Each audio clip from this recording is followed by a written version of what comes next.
നമുക്ക് പനീർ കൊണ്ട് ഒരു ചില്ലി ബട്ടർ മസാല ഉണ്ടാക്കാം.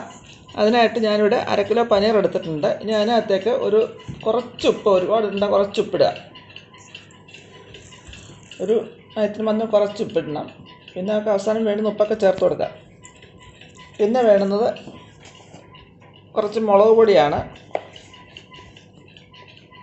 ഞാനൊരു 3/4 ടീസ്പൂണോളം മുളക് പൊടി ഇട്ടിട്ടുണ്ട്.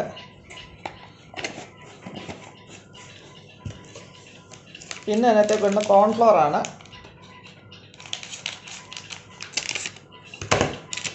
ഞാൻ അളവൊന്നും എടുക്കുന്നില്ല, ഏകദേശം ഇത്തരം ഇത് പറ്റാൻ മാത്രമുള്ള ഒരു 2-3 സ്പൂൺ കോൺഫ്ലവർ, 2-3 ടീസ്പൂൺ കോൺഫ്ലവർ ഏകദേശം കണക്കാക്കി ഇട്ടിട്ടുണ്ട്. എന്നിട്ട് നമുക്ക് ഇതിനെല്ലാം ഒന്ന് മിക്സ് ചെയ്തെടുക്കാം.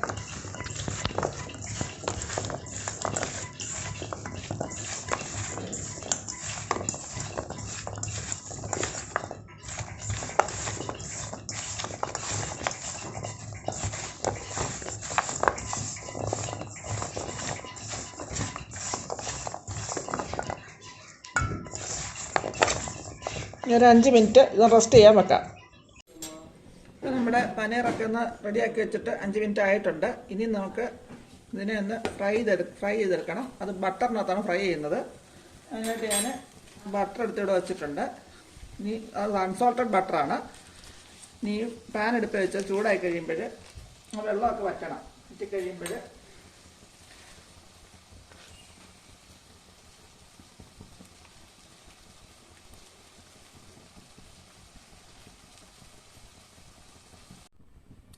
ഇപ്പോൾ നമ്മുടെ പാൻ ഒന്ന് ചൂടായിട്ടുണ്ട്. ഇനി നമുക്കകത്തേക്ക് ബട്ടർ ഇട്ട് കൊടുക്കാം. ബട്ടർ ഇടുമ്പോൾ ഈ ബട്ടർ ആയതുകൊണ്ട് തന്നെ ചെറിയ പൊട്ടലും ചീറ്റിലൊക്കെ വരും അതിന്.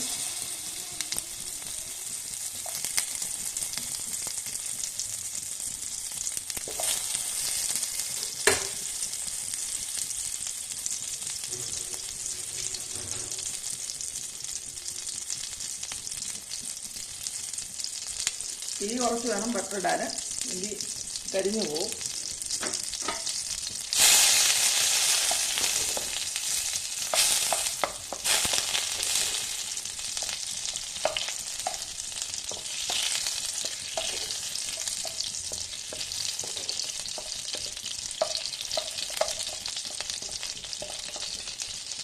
ബട്ടർ നല്ലപോലെ മുരുകണം.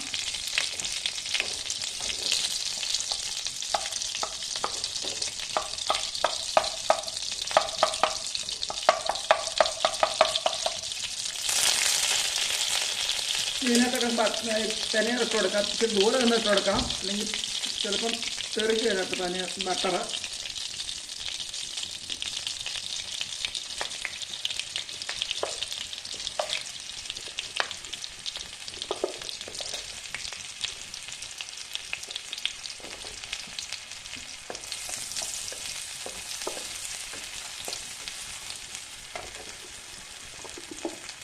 ഇത് ചെറുതായിട്ടൊന്ന് ഫ്രൈ ആക്കി എടുക്കണം, ഒരുപാടൊന്ന് ഫ്രൈ ആയി പോകരുത്.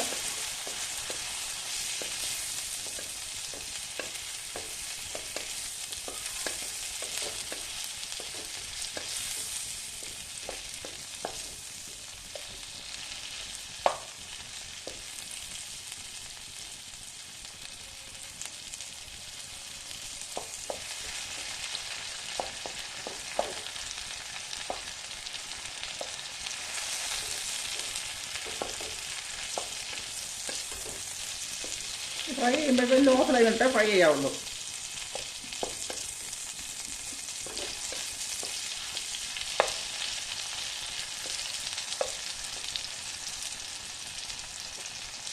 ലോ ഫ്ലെയിമിൽ 2-3 മിനിറ്റ് ഒന്ന് തട്ടിയെടുത്താൽ മതി.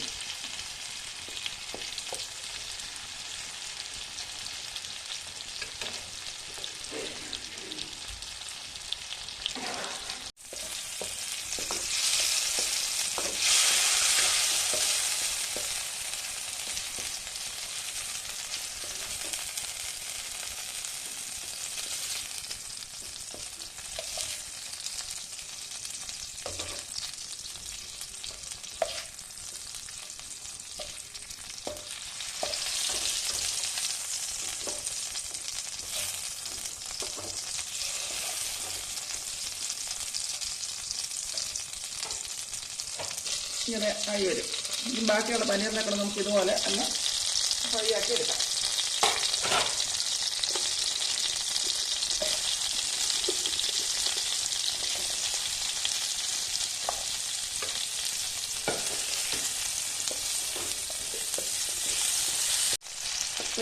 പനീറൊക്കെ ഒന്ന് 2-3 മിനിറ്റ് ഒന്ന് ഫ്രൈ ആയെന്ന് വെച്ചാൽ ഒന്ന് സോഫ്റ്റായി വന്നിട്ടുണ്ട്. ഒത്തിരി കട്ടിയായി പോകും. അങ്ങനെ കട്ടിയായി പോകരുത്. ഫ്രീസറിൽ വയ്ക്കുന്ന പനീറാണെങ്കിൽ 1/2 മണിക്കൂർ വെളിയിൽ വെച്ച് ചെറിയതായിട്ട് തണുപ്പൊക്കെ മാറിയ ശേഷം ഉപയോഗിക്കാവുള്ളൂ.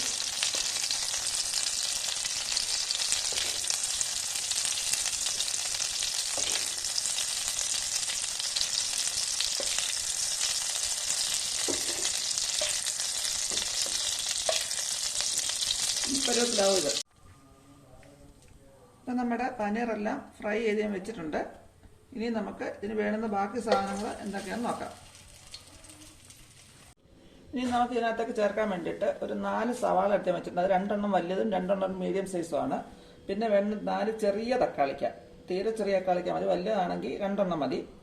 ഇത്രയും. പിന്നെ വേണ്ടത് ചെറിയ അല്ലി വെളുത്തുള്ളി 5-6 എണ്ണം, ഒരു ചെറിയ കഷ്ണം ഇഞ്ചി, ഒരു ക്യാപ്സിക്കം. നല്ല വലിയൊരു ക്യാപ്സിക്കം എടുത്തിട്ട് ഞാനിവിടെ ചെറുതായാലും കുഴപ്പമൊന്നും, ഞാൻ വലിയ എടുത്തേക്കെന്നുള്ളേ ഉള്ളൂ. അതെനിക്ക് കിട്ടിയത്, അതുകൊണ്ടാണ് നല്ല എടുത്തേക്കുന്നത്. ഇത്ര സാധനങ്ങൾ പിന്നെ അത് വേണ്ടുന്നത്. ഇനി നമുക്ക് അതിനെല്ലാം ഒന്ന് പൊളിച്ച് അരിഞ്ഞ് റെഡിയാക്കൊണ്ട് വരാം.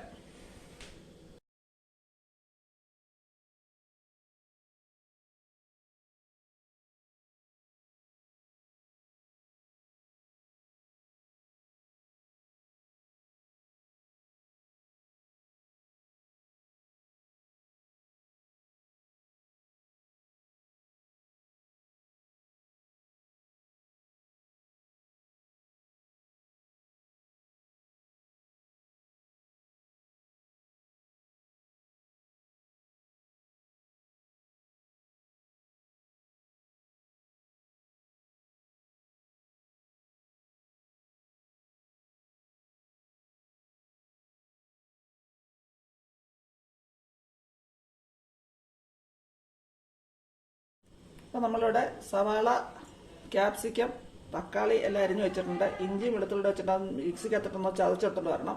പിന്നെ എടുത്തേക്ക് ഞാൻ മുമ്പേ പറയാൻ പറഞ്ഞ 4 പച്ചമുളക് എടുത്തിട്ടുണ്ട്. ഒരുപാട് എരിയുള്ളത് വേണ്ട. അതിനെ നമുക്ക് ചെറുതായിട്ട് ഇങ്ങനെ ഒന്ന് ചരിച്ച് മുറിച്ചങ്ങോട്ട് ഇടാതെ.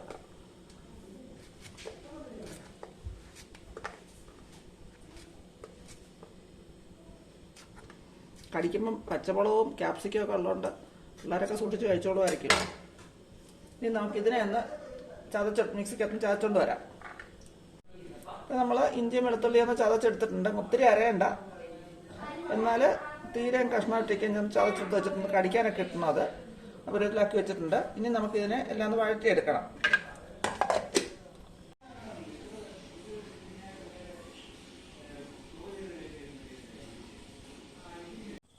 നമ്മളൊരു പാൻ അടുപ്പേ വെച്ച് ചൂടാക്കിയിട്ടുണ്ട്. ഇനി ഇതിനകത്തേക്ക് നമുക്ക് കുറച്ച് വെളിച്ചെണ്ണ ഒഴിച്ചു കൊടുക്കാം.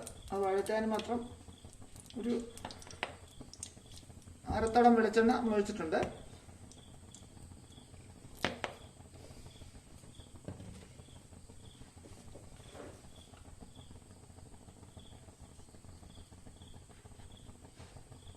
ഈ വെളിച്ചെണ്ണ ചൂടായി അതിനകത്തേക്ക് നമുക്ക് അരിഞ്ഞു വെച്ചേക്കുന്ന സവാള നമുക്ക് വെക്കാം.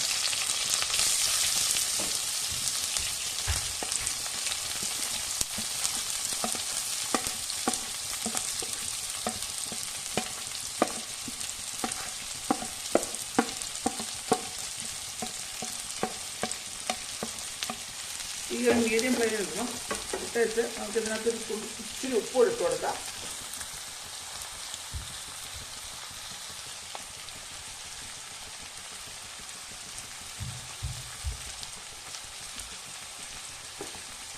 ഇത് സവാള നല്ലപോലെ വഴറ്റിയെടുക്കണം. ഒന്ന് സോഫ്റ്റായി വരണം. നമുക്കൊന്ന് അടച്ച് വെക്കാം. അപ്പോൾ എളുപ്പം സവാള വഴഞ്ഞ് കിട്ടും. ഇടയ്ക്കൊന്ന് തുറന്ന് ഇളക്കി നോക്കണം പരുവായോ എന്ന്.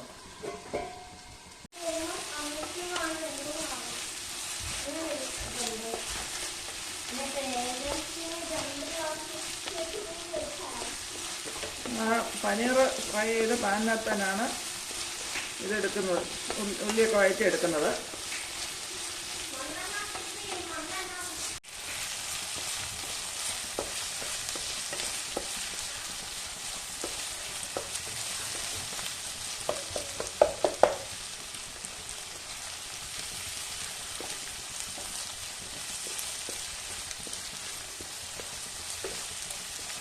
സവാളയൊക്കെ സോഫ്റ്റായി വന്നിട്ടുണ്ട്. ഇനി നമുക്ക് ഇതിനകത്തേക്ക് ഈ അരിഞ്ഞ് വെച്ചിരുന്ന ക്യാപ്സിക്കത്തിനെ അങ്ങോട്ട് കൊടുക്കാം.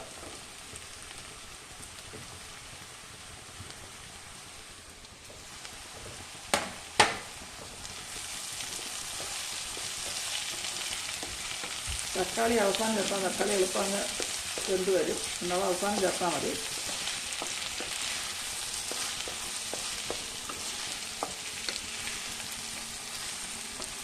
ഇതൊക്കെ അടച്ചു വെക്കാമെങ്കിൽ എളുപ്പം വെന്ത് വരുമല്ല, വെന്ത് വഴന്ന് റെഡിയായിട്ട് വരും. നമുക്കൊന്ന് അടച്ചു വെക്കാം.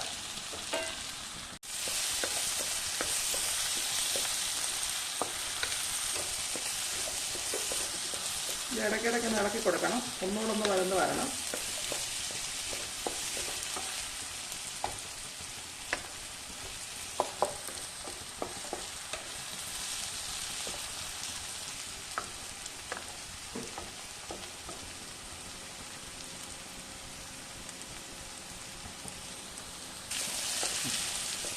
നമുക്ക് ഇതിനകത്തൊക്കെ ചതച്ച് വെച്ചേക്കുന്ന ഇഞ്ചിയും വെളുത്തുള്ളിയും കൂടെ ഇട്ടെടുക്കാം. ഇതിൻ്റെ പച്ചമണം ഒന്ന് മാറി വരണം. പച്ചമണം മാറാൻ ഒരുപാടില്ല, കുറച്ചേ ഇട്ടുള്ളൂ. ഇത് വലിയ മണം ഒന്നും വരത്തില്ല. കുറച്ച് ഇഞ്ചി വെളുത്തുള്ളിൻ്റെ ആവശ്യമുള്ളൂ.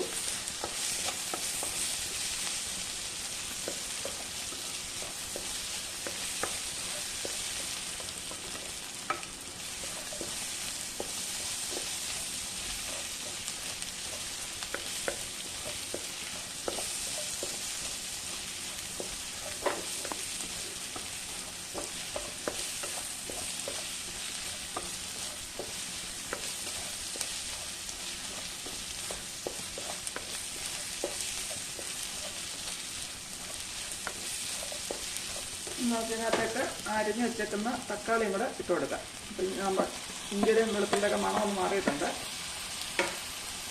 ആ സമയത്ത് തക്കാളിയും കൂടെ അങ്ങോട്ട് കൊടുക്കണം. ഈ തക്കാളിയും കൂടെ നല്ലപോലെ ഒന്ന് വഴന്ന് വരണം. അതിന് മൊത്തത്തിൽ നമുക്കൊന്നുകൂടി ഇതിനെ ഒന്ന് അടച്ചു വെക്കാം.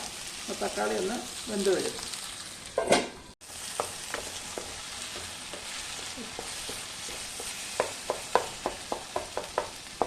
തക്കാളി ഒന്നുകൂടെ ഒന്ന് വഴലാനുണ്ട്.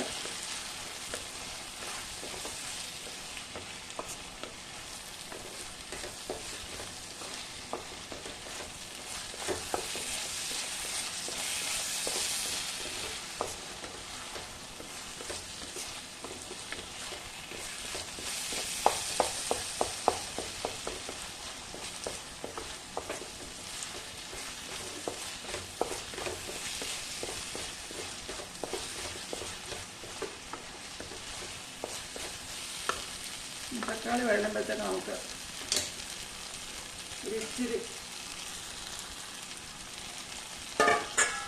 കോൺഫ്ലവർ ഒക്കെ ഇറക്കാം. 1 ടേബിൾ സ്പൂണ് 1.5 ടേബിൾ സ്പൂണോളം കോൺഫ്ലവർ ഇട്ടിട്ടുണ്ട്. 1 ടേബിൾ സ്പൂൺ മതി, കൂടുതൽ വേണ്ട.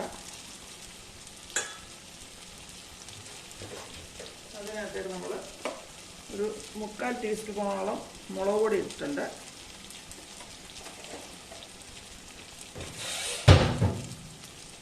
പിന്നൊരു കുറച്ച് ഉപ്പൊക്കെ ഇതിനകത്ത് കുറച്ച് ചേർത്താൽ ഇച്ചിരി കുറച്ച് ഉപ്പ്. പിന്നെ അവസാനം വേണമെങ്കിൽ നോക്കിയിട്ട് ചേർത്താൽ ബാക്കി.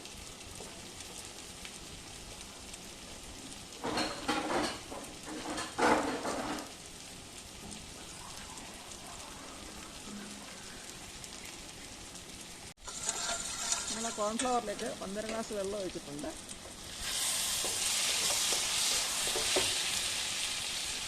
കട്ടയില്ലാതെ നല്ലപോലെ കലക്കിയെടുക്കണം.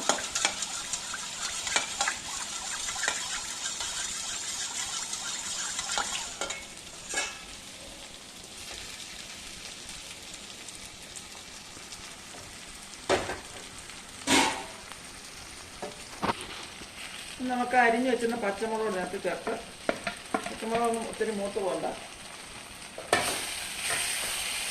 ചെറുതായിട്ടൊന്ന് വാടിയാൽ മതി.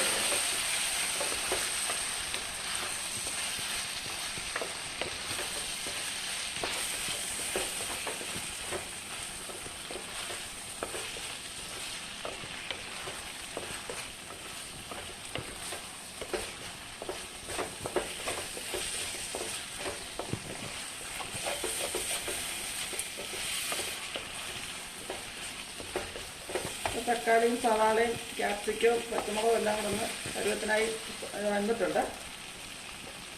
ഇനി നമുക്ക് എരി കൂടുതൽ ഉണ്ടാക്കുന്ന വെച്ചാൽ പിന്നെ നമുക്ക് വേണമെങ്കിൽ ചേർത്താൽ മതി. ഒരുപാട് എരിയുടെ ആവശ്യമില്ല. പിള്ളേരൊക്കെ കഴിക്കാനൊക്കെ ഉള്ളതുകൊണ്ട് പിന്നെ എൻ്റെ ടേസ്റ്റ് അങ്ങ് പോയി, എരി മാത്രമായിപ്പോൾ അതുകൊണ്ടാണ്. നമുക്ക് കലക്കി വെച്ചേക്കുന്ന കോൺഫ്ലവർ അങ്ങോട്ട് ഒഴിച്ചു കൊടുക്കാം. ഇത് നല്ലപോലെ തിളച്ചൊന്ന് കുറുകി വരണം, തിളച്ച് വരണം. നമുക്ക് ഹൈ ഫ്ലെയിമിൽ ഇട്ട് കൊടുക്കാം. ഇനി ഞാൻ തിളച്ച് വരട്ടെ, നമുക്ക് അടച്ച് വെക്കാം.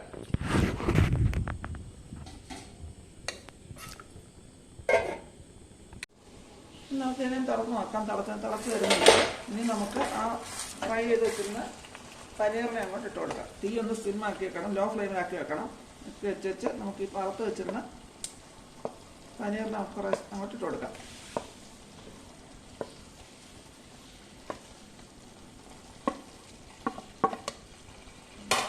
ഇത് നല്ലപോലെ ഒന്ന് ഇളക്കി എല്ലാം കൂടി യോജിപ്പിക്കണം.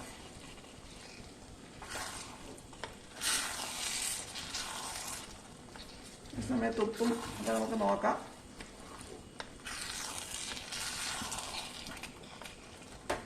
ഉപ്പ് കുറവാണെങ്കിൽ ഇപ്പോൾ ചേർത്ത് കൊടുക്കുകയൊക്കെ ചെയ്യും. പരുവത്തിന് ഉപ്പൊക്കെ ചേർക്കണം. ഓരോരുത്തരുടെ ഉപ്പിൻ്റെ ടേസ്റ്റ് നല്ലതായിരിക്കും.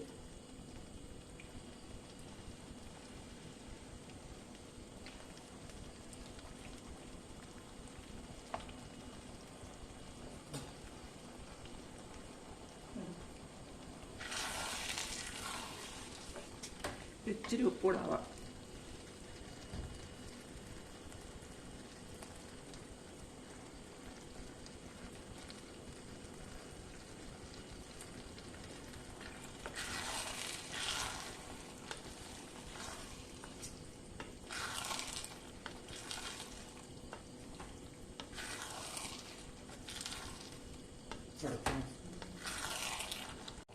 ഇതിനകത്തേക്ക് നമുക്കൊരു ഇച്ചിരി സോസ് ഒഴിക്കാം. ടൊമാറ്റോ സോസാണ്. ഒരു 2 ടേബിൾ സ്പൂണ് ഒഴിച്ചാൽ മതി. ഒരുപാട് വേണ്ട, ഒരു ടേസ്റ്റിന് മാത്രം.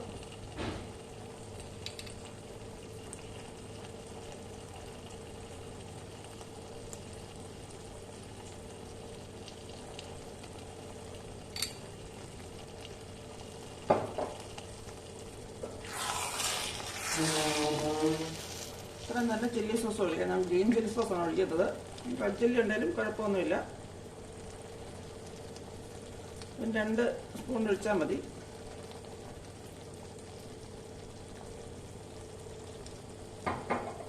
ടേസ്റ്റ് കൂടുതൽ ഇഷ്ടമാണെങ്കിൽ കൂടുതൽ ചേർക്കാം. നല്ലപോലെ ഒന്ന് ഇളക്കി മിക്സ് ചെയ്ത് യോജിപ്പിച്ച് കൊടുക്കണം. കഴിഞ്ഞ്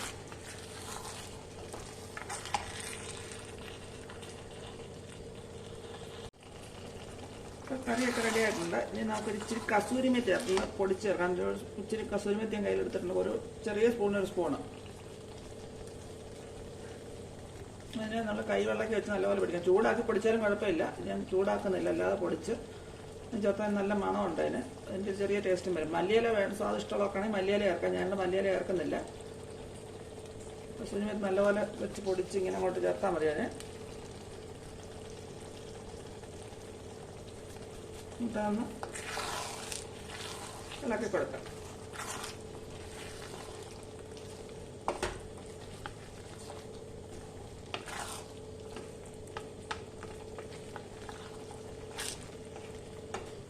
ഞാൻ എൻ്റെ ഉപ്പൊക്കെ ഒന്ന് നോക്കട്ടെ.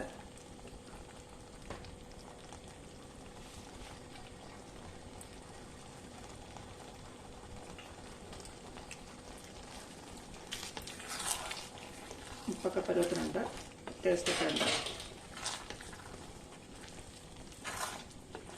അപ്പം നമ്മുടെ പനീർ ചില്ലി മസാല റെഡി ആയിട്ടുണ്ട്, ബട്ടർ മസാല റെഡി ആയിട്ടുണ്ട്. ഇനി നമുക്ക് ഇതിനകത്ത് ലാസ്റ്റ് ചെയ്യേണ്ട കാര്യം എന്ന് പറഞ്ഞാൽ ഇച്ചിരി ബട്ടർ ഇതിനകത്ത് ആഡ് ചെയ്ത് കൊടുക്കണം.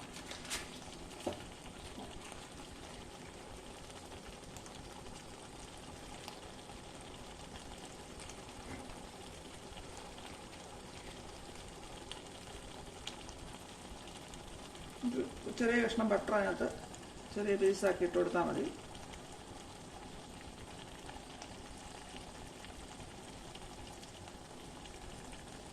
നമുക്കിനി തീ അണക്കി അതിൻ്റെ അടച്ചു വെച്ചേക്കാം. നമ്മുടെ കറി ഇവിടെ റെഡി ആയിട്ടുണ്ട്. നമുക്ക് ചപ്പാത്തിയുടെയോ അപ്പത്തിൻ്റെയോ കൂടെ കഴിക്കാൻ നല്ല കൂട്ടാനാണിത്.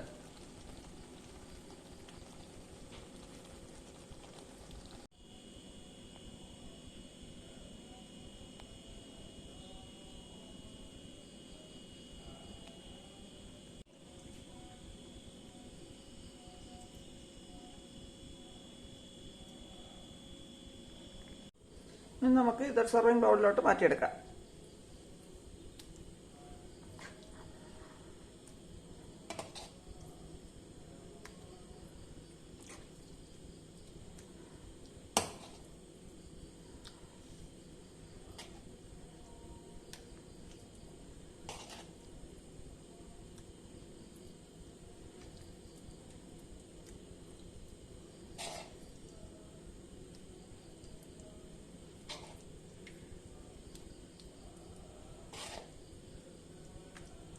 ഇവിടെ ചപ്പാത്തിയാണ്, ഞാൻ ചപ്പാത്തി റൊട്ടിന് വിളമ്പായത്.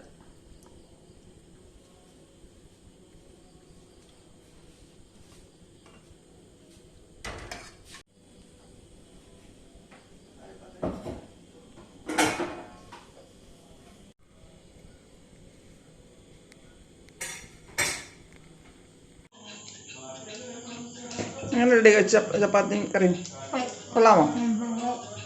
നീ കഴിച്ചു കഴിഞ്ഞോ? എങ്ങനെ ഉണ്ടായിരുന്നടാ? സൂപ്പർ. സൂപ്പറാണോ? നോക്കാം, ഉണ്ടാക്കാം കേട്ടോ.